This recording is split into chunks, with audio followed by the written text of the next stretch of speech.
అందుకే నేను ఇక్కడే ఉన్నాను. నేను ఎక్కడో ఉంటాననుకోకు, నమ్మిన వాడి కోసం ప్రతి చోట ఉంటాను. వాడెక్కడుంటే అక్కడ ఉంటాను. వాణ్ణి పొదివి పట్టి తల్లి బిడ్డన్ని కాపాడినట్టు కాపాడుతూ ఉంటాను. అది నా ధర్మం, అది నా కర్తవ్యం. కాబట్టి నేను ఈ రకంగా నీ బిడ్డకి దర్శనమిచ్చానన్నాడు.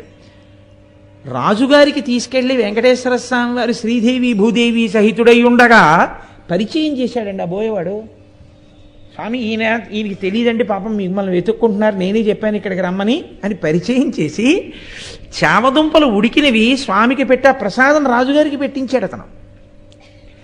మీరు వెంకటేశ్వర స్వామి వారి యొక్క వృత్తాంతాన్ని చాలా జాగ్రత్తగా పరిశీలిస్తే ఆయన బాగా అనుగ్రహించింది ఎవరినో తెలుసా అండి? మాకిన్ని తెలుసు, మాకన్నీ తెలుసు, మాకిన్ని విషయాలు చదువుకున్నాం, మాకిన్ని మంత్రాలు వచ్చనో, లేకపోతే మాకింత ఐశ్వర్యం ఉందనో, నేను ఇంత గొప్పవాణ్ణనో అన్నవాడి ఎవ్వడికీ ఆయన చిక్కలేదు. నువ్వు బ్రహ్మచారివా, గృహస్థువా, వానప్రస్థువా, సన్యాసివా, ఎవడకు కావాలి? నువ్వు నీ మనసు ఈశ్వరుడి దగ్గర పెట్టావా చెప్పు, ఈశ్వరుడు నీ కొరకు నీ వెంట పరిగెడతాడంటారు. అలా ఆ బోయవాణ్ణి అనుగ్రహించాడు మహానుభావుడు.